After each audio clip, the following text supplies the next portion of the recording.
Today, we are sitting down with Elle Terrett, journalist and Crypto in America co host, known for covering policy and regulatory forces driving crypto's next chapter in the United States. Before going independent, Eleanor spent years at Fox Business reporting on crypto policy and producing for senior correspondent Charlie Gasparino. Her work has been featured across major industry platforms, and she's become a go-to source for understanding what's happening behind the headlines in Washington. Eleanor, welcome. Thank you, Wendy. Thanks for having me. We are so happy to have you here, and I'm going to start the first question asking you, what do you think the most misunderstood thing about crypto policy is right now? Good question. When it comes to crypto policy, I think probably one of the misunderstood things, maybe the biggest misunderstood thing, is that all crypto is used for crime, is used for scams. It has no real value. I think in the early days, crypto may have earned that title, back in, sort of the earliest days of Bitcoin. It was used for, sort of under backwater, under the table schemes. If you remember the Silk Road, right? You could only use Bitcoin, for those transactions. You remember FTX back in 2022 when that exchange collapsed. I believe you live in Miami, so you would remember the FTX collapse rather well. That was sort of a domino effect when we saw a lot of crypto VCs go under, and ultimately the big exchange, Bitcoin, tanked to something like $16,000. All the altcoins were doing really terribly as well. That was just a really bad time, but it was all stemming from just some really bad investment decisions, some really bad actors mishandling money, and it was just a really bad time for crypto. But I think since then, crypto has really matured. You've seen a lot of really good actors come into this space with some really good intentions. And when it comes to policy, I think a lot of these lawmakers are really aware of that, trying to understand the space a lot more, trying to create regulations that cater to, these use cases that are built around blockchain technology, trying to make public good use cases, life easier for people, payments faster, cheaper, all that good stuff. So crypto does have, uses beyond just speculative means, and it's not just a scam. I'd say those are probably the biggest two things that people misunderstand about the crypto space. I mean, I'm partially based in Miami, so when FTX went down, we had the FTX Center here, and Right. I was shocked and crushed, and like I'm sure a lot of people were. And I'll admit I was a doubter when that happened, but so much has happened since then in terms of policy, and the new administration is obviously very pro crypto, and also our mayor here in Miami is very pro crypto. So I realize it is not going away, and people should realize that. It's also more than just a speculative asset, right? I have so many friends outside of crypto who are always like, "Oh my gosh, like should I invest in this? Should I invest in that?" Like with this bill that's about to pass Congress or hopefully about to pass Congress, like how is this going to affect my Trump coin? And I'm like, it's in my mind, just as someone who covers the policy side of things, and I personally don't invest in crypto. I'm like, oh my goodness, I always forget that most people think of just the prices, right? But it is actually used for so much more than that. Just from all the companies that I talk to, all the investors, the CEOs, they think about it on such a different scale than just speculative. And so I'd say another misconception is that crypto is just based on prices. Like it is actually used for a lot more than that. And Oh, yeah, as you know, right? the future, A but lot now of I use have to cases. ask you why you don't personally invest in crypto because you put that out there, I and did, I did, and I've been open about this since, for a long time. Originally, it was because I didn't know much about it, and going back to my early days at Fox, I didn't invest in the stock market. I really didn't start investing in much until I'd say like maybe 2018, 2019. And I didn't start reporting on crypto until the end of 2021. And by that time, I was working with Charlie Gasparino, like you mentioned. And he was my boss and my mentor. And he always said, never invest in what you report on. He's like, it's just not a good idea. It's not a good look. He was like, I cover everything under the sun. And he's like, I've always invested in just muni bonds. He's like, it's always just kept me, safe and they've given me, they've done me well over the years and that's all I really need. So I kind of just took that to heart and I never did. I never wanted to put forward the appearance of conflict of interest. Yeah. And I just stood by that. And a lot of people have tried to talk me out of it. They've said, oh, well, Bitcoin is basically property. Bitcoin is, it's so decentralized that it wouldn't even matter. And reporters who cover the housing market own houses, and I'm like, it's a personal decision. And, you know, that's how I feel now. Maybe in a few years I'll change my mind. But right now it's just how I feel. And I feel better looking at it and covering up it from a little bit further away than being so invested in it and having to wake up every morning and look at my portfolio and being depressed about it. No one will ever accuse you of talking your book. You see a lot Exactly. of people on CNBC recommending some stocks that they may or may not own. And Yeah. actually, I used to work for a hedge fund for many years, and we were not allowed to, we could invest in the stock market, but we weren't allowed to buy stocks Mhm. that the fund owned because it is a conflict of interest. So I think it makes sense. It makes sense that you do that or don't do that. Um, I know over the past few years, you've become a leading voice in the area of crypto policy and regulation. You speak to some amazing people. How did you get started in this? What was your transition like from Fox to this? So my journey into crypto really started at Fox, and I'd say my career took off while I was still there. And it really all started because we got a message one day from someone named John Deaton, who is a crypto lawyer, and he's actually running for the US Senate right now for the second time. He ran against Elizabeth Warren back in 2024, and he's now running against the junior senator for Massachusetts, Ed Markey. He was doing work pro bono for the Ripple case, which was one of the first major crypto cases brought by the US Securities and Exchange Commission in 2020.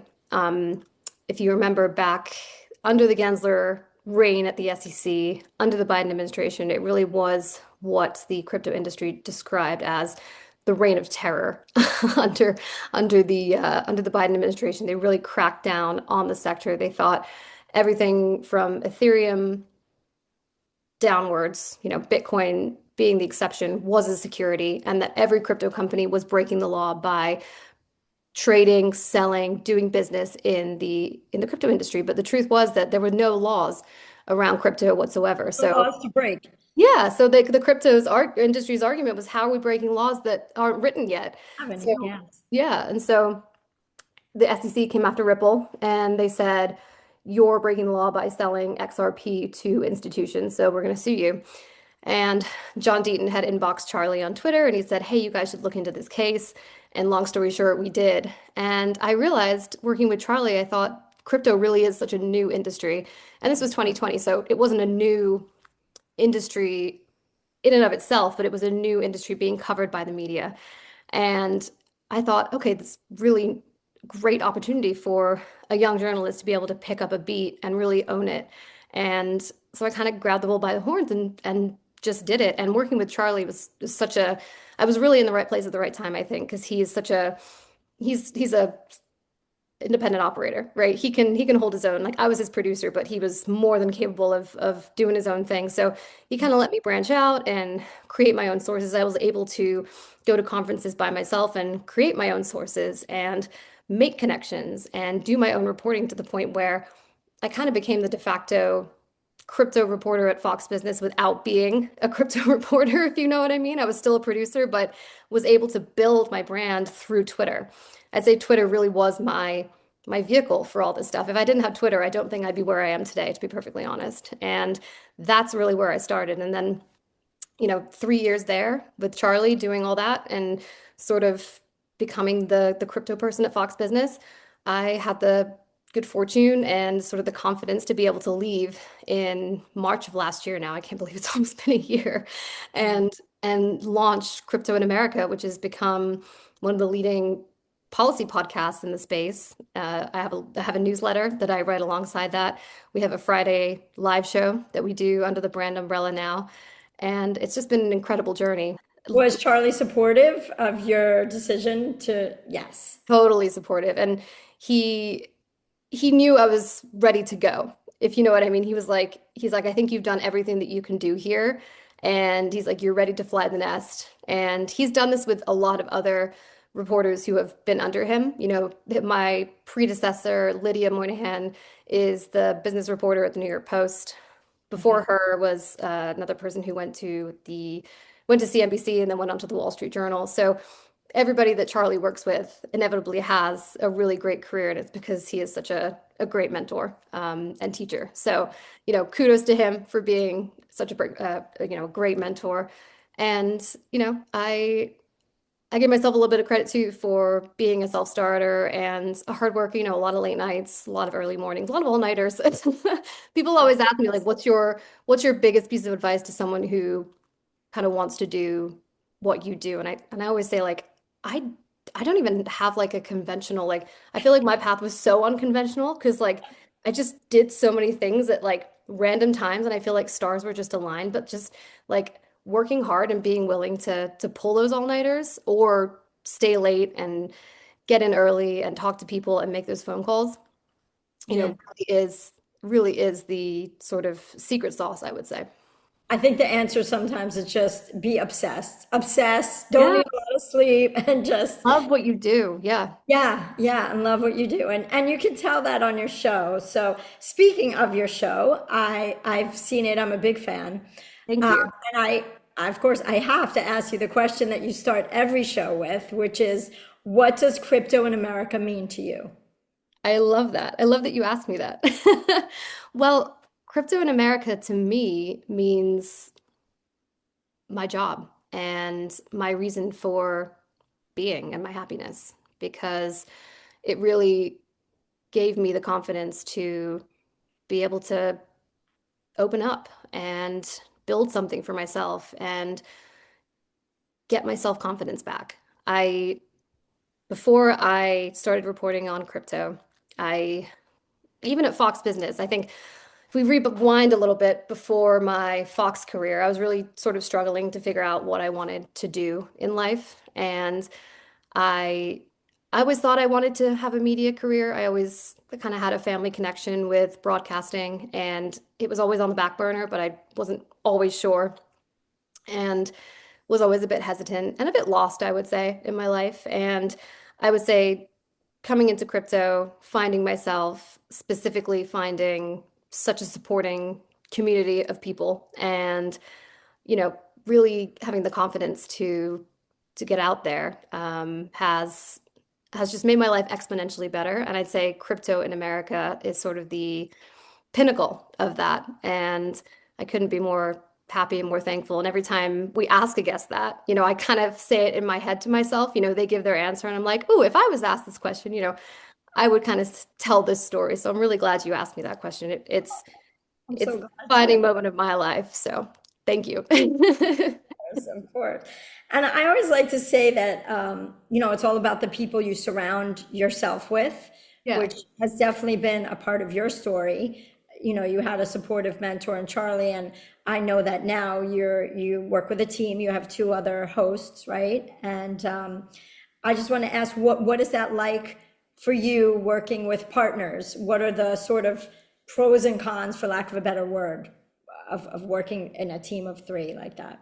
Yeah, it's great. I love having partners who are so supportive, like Jacqueline and Gerald. It's sometimes challenging coming from an environment like a Fox business where, you are so recognized in the sense where, you come from a big name media brand. And I think a lot of the time, you are cited as Eleanor Terrett at Fox Business. And you come to a startup, you make your own startup or you go to a smaller publication. And all of a sudden, the citations go away, and these big outlets start not citing you anymore. And the independent journalism thing is all of a sudden kind of takes a back seat. And that frustrates me quite a bit. And the great thing about my co-hosts is that they always remind me that, we are building something really strong and really powerful, and that the independent journalism, media landscape right now is really, really important. I would argue more important than the legacy media brands. I mean, I think it's no secret that a lot of trust has been lost in the legacy media brands.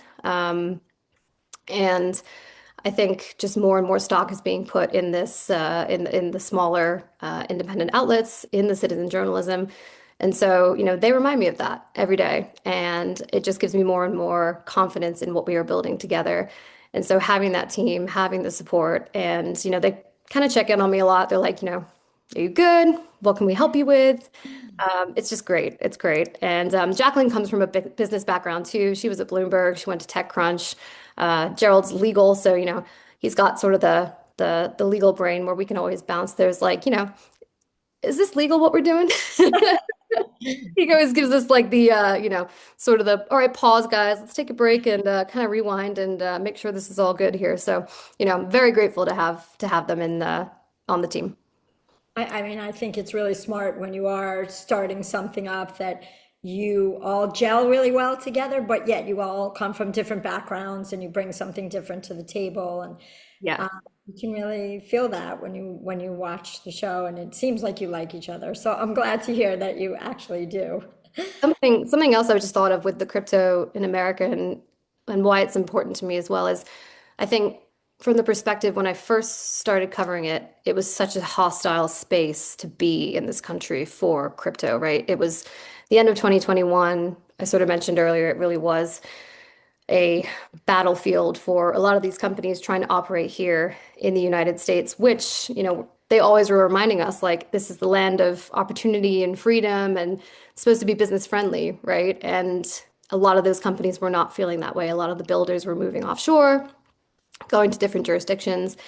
And my reporting was based a lot around negative news in the crypto industry. And now with the brand that I'm building, it's really positive. It's all mostly for the most part, founders coming on and having a really positive take about coming back to the United States. CEOs coming on saying, our business is booming. Lawmakers coming on saying, hey, this is a really great turnaround. We're so excited to be having these crypto industry folks in our offices, having really positive discussions about the future. And so I love that aspect too, is that, from a comparison from my early days of reporting has gone from 180 to what it is today. So from very negative to very positive. And I love that my brand is able to kind of embody that. That's amazing. And it may get a little negative again at some point, and I know Totally, totally. Yeah. And we'll be here if it does. what do you see? What is next? What is next for Eleanor? What is next for me? Um, well, I'm thinking this year is going to be another pivotal year for the crypto industry. Everyone's telling me that this is the year the institutions are going to come in. So you're going to see a lot more liquidity come in, a lot more interest from, I'd say, the banks. We got a lot of guidance last year from federal agencies about just how much banks are going to be able to do. So I think just a lot more big names in the space. I think last year it was getting a bit of fatigue. Every other minute there was someone, Morgan Stanley, Goldman Sachs, JP Morgan is thinking about launching a stable coin. I think we're going to see that probably on steroids this year. Yes. I say that like it's a bad thing. It's not. It's a good thing because it's going to be, more adoption, more interest, more, just good things for the industry, I think. I also think we're going to see legislation pass, which, for me is, I love working. So it's going to be a lot of work for me. I love being in DC. I'm here now, covering, what's going to happen on Capitol Hill. We sat down with the White House Executive Director, Patrick Witt, yesterday. Such a privilege to be able to go to the White House and actually be in that space and kind of see how the sauce is made, talk to the people who are really in those discussions. I really admire the administration for opening up their space to not just legacy media. Like I said before, that industry is really, kind of opening its doors Right. to smaller outlets, right? And that's something that the Trump administration did earlier on. And I love that. We were just able to kind of say, hey, would it be possible for crypto in America to come in and talk to Patrick? And they said, yeah, come in. We'll set you up in the White House. We'll do a one-on-one. It'll be great. And that's exactly what happened. So, you know, imagining that 2 years ago for me, I'm just like, wow, this really is cool. So hopefully a couple more interviews like that. That would be awesome. I'd love to interview the president. That would be so cool. Maybe Happen. when the bill passes. Happen. It's in your vision and it's going to happen. Yeah, let's manifest it. We'll manifest it now. Yes, yes. What would 85-year-old Eleanor wish you would have done now? It can either be in your financial life or in your career or in your family, in any area of your life. Obsess less, I think. Oh, I tend to obsess over little things, and I feel like I waste a lot of time obsessing over little things. And then I go back and think, wow, I wish I hadn't wasted so much time thinking about this.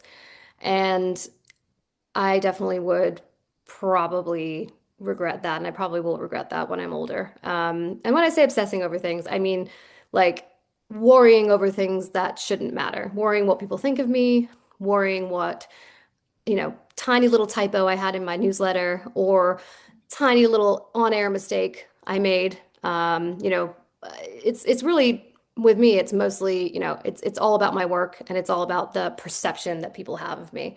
Um, I would love to not have that burden in my life. And I'm sure when I'm 85 years old, I'll probably look back and think I couldn't care less about what people think of me. And I wish I didn't at 30. it worked out anyway. Whether I worried or Exactly. didn't worry, it went the same way. Exactly. Yep. Eleanor, I know you're a journalist, not necessarily a financial professional, but just as a woman and a human, what is the best financial advice anyone's ever given you? That's a great question, Wendy, but unfortunately, I don't think I've ever received any definitive financial advice, at least that I can remember, that stuck with me. And, but you know what? Maybe that's good because this is a money podcast, a financial advice podcast. So maybe you'll be able to give me something that I'll remember. But truly, I have never received something that's truly stuck out to me. Other areas in my life beyond financial advice, I've received, great tips from mentors, but yeah, nothing financial that's ever truly stuck with me. So I'll have to be on the lookout for something from. Yes, Money Chick is going to try to change that because they don't teach this stuff in school and people are hesitant to give advice, but you're in a great position because you've made very brave career moves and I know you will make brave, smart financial moves as well. And hopefully Money Chick can find some white space in there to help, really accomplished people like you figure out what to do with their money because you're going to make a lot of it in the coming decades. I think the biggest thing I've noticed since I left Fox was I've been able to save more, and I think that's because I've been making more money. Congratulations, that's amazing. And I will say that because I am a firm believer in, leaving a company for the right reasons. And I definitely didn't leave Fox because the money that I was going to be making was better. I left Fox because I believe that I would be able to grow my brand, able to grow myself, able to, spread my wings really and truly. But when you're doing what you love and, with passion shows, I think money comes. And that's, what, actually thinking about it, the best piece of financial advice, and it just came to me, was someone at Fox Business, the old director of news. I was, gosh, I was so green. I think I was maybe in my first couple months in, and I was a green room production assistant, maybe a production assistant. And I'd always wanted to be on air. Like I said, I always sort of had a direction. I always thought I wanted to be in media. And then when I started early at Fox, I kind of got the bug and I was like, I really do want to be on air. And I'd always been a producer. Never got the chance to be on air there, sadly. But, I was talking to the news director and I said, what will it take for me to be on air? And, we had that conversation and I said, consequentially, this salary is terrible. And he's like, no, Ellie, he's like, the money will come. He's like, the money will come. He's like, you put in the effort now. but you got to wait on the money, but it'll come. And I guess that stuck with me because that's kind of how I feel now. It's like, you put in the work and you put in the effort and it will come. And it has. And I think saving that money is the biggest thing I'm trying to do now. So a backwards way of saying that's what I'm thinking about now. I'm happy for you. It's true. There's a Thank saying I you. love that, we overestimate what we could do in 1 year and underestimate what we could do in five, what you Right, right. can accomplish. And it applies to money too. It's like we all want to get to from A to Z so quickly, but sometimes it's just like patience. It's not about, get rich quick schemes. It's just like doing Totally. the right thing over and over again and being patient, and you're gonna get to where you want to go. Totally. Yeah. I appreciate you so much for doing this. I know your crazy busy schedule right now, and we're so grateful that you took the time out to sit down with us here at Money Check. Anytime. Thank you so much for having me. It's a really fun chat. Thank you. Thanks, Eleanor.